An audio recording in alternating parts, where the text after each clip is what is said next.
Let's see how to replace the battery on a Tapo Smart Contact Sensor. This is the Tapo T110. So you just need to come here and slide to open the case like this.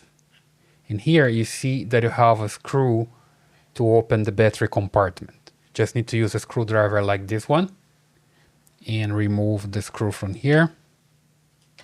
There we go. And here can just open the compartment like this.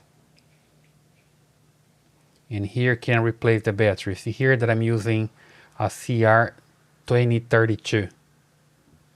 It's a lithium battery, right? Just use your fingernails to remove it from here, or you can use here your Phillips screwdriver to remove it as well. Like so. There we go.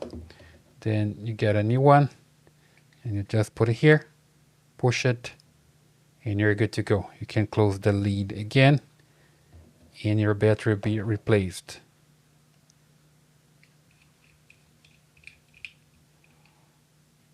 There we go. The screw is back in place. Then I can just close the sensor like so.